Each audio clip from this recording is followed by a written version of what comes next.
तो शंकर जी कहने लगे, मैंने अमर की कथा सुनी है, अमर की, और जो उस कथा को सुन लेता है वो अमर हो जाता है।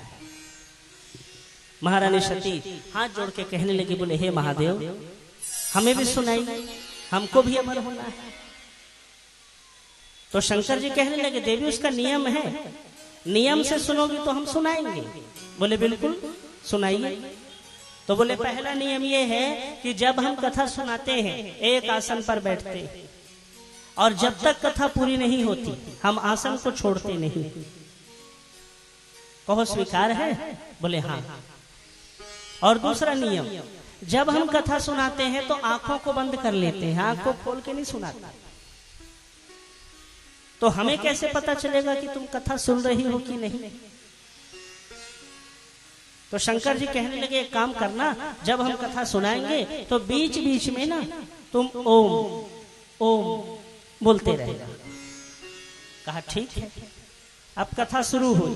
भगवान शंकर आसन लगा के बैठ गए। पूरे कैलाश पर्वत पे शंकर जी नजर घुमाया, कोई नहीं था।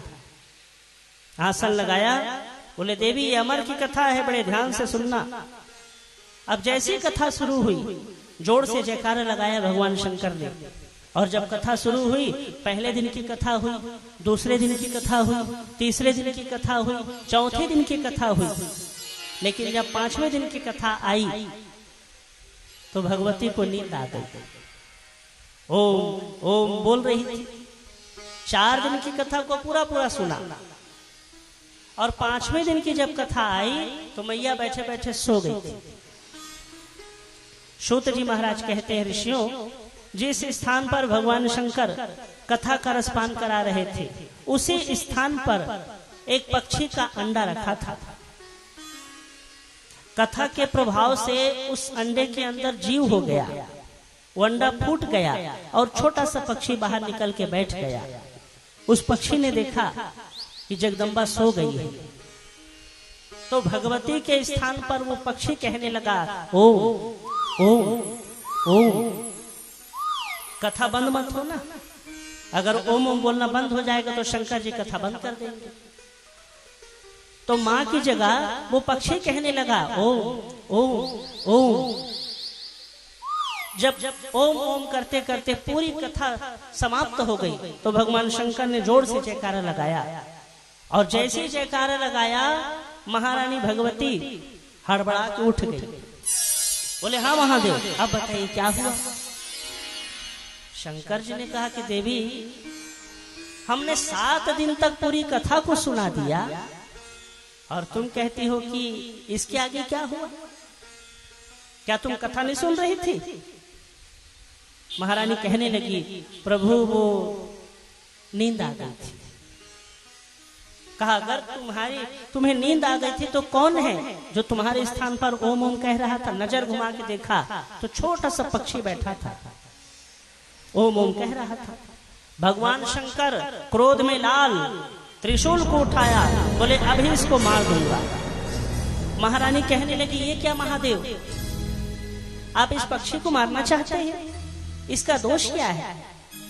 तब शंकर जी कहने लगे, देवी, इसने इस ब्रह्म कथा को, ब्रह्म विद्या की चोरी की है, छिपके कथा को सुना है।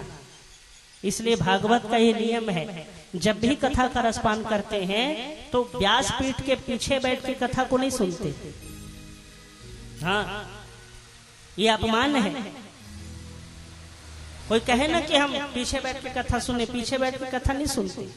कथा को जब भी सुनते हैं तो सामने बैठ के सुनते हैं, मुमुक्षु होकर के, जिज्ञासु होकर के, लालायित होकर के कि हमें सुनना है, हमें पाना है। ये ब्रह्म कथा है, ब्रह्म विद्या है, इसको पीछे बैठ के नहीं सुनते। भगवान शंकर कहने लगे, इसने छिपके कथा को सुना है, ये इसका दोष है। जब मारने के लिए दौड़े, वो पक्षी उड़ते हुए आया और बद्रीनाथ में वहीं पर एक आश्रम है, और उस आश्रम के नीचे में श्री व्यास जी महाराज और उनकी धर्म पत्नी दोनों बैठे थे, आपस में चर्चा कर रहे थे। व्यास जी महाराज अपनी धर्म पत्नी से कह रहे थे कि देवी चिंता मत करो, भगवान जो करते हैं अच्छा करते हैं, कभी न कभी कोई ना कोई संतान हमारी होगी। ये दोनों आपस में बात कर रहे थे। ठीक उसी समय व्यास जी महाराज की धर्म पत्नी को उबासी आ गई, मुंह खुला जोर से। वो पक्षी उड़ता हुआ आया और मुंह के माध्यम से सीधे गर्भ में प्रवेश कर गया। 12 साल तक गर्भ में था और उसी का नाम पड़ा शुकदेव जी महाराज। उसी का नाम पड़ा शुकदेव। ये वही शुकदेव जी महाराज है जिन्होंने श्रीमद् भागवत महापुराण की कथा का रसपान राजा परीक्षित को करवाया था। ये वही शुकदेव है। शुकदेव जी महाराज ने कथा को सुनाया था राजा परीक्षित को। तो जब इनका जन्म हुआ तो 12 साल तक मां के गर्भ में वास किया था इन्होंने। और जब 12 साल के बाद गर्भ से बाहर आए तो बाहर निकलते ही वो सीधे जंगल की ओर चले गए। मोह माया से विरक्त, न किसी से लेना और न किसी से देना, कोई नहीं, छोड़ के जाने लगे। उसी का नाम पड़ा शुकदेव जी महाराज। और शुकदेव जी महाराज भगवान के परम भक्त हैं। ये वही शुकदेव जी महाराज हैं जिन्होंने 7 दिन तक राजा परीक्षित को श्रीमद् भागवत की कथा का रसपान कराया था।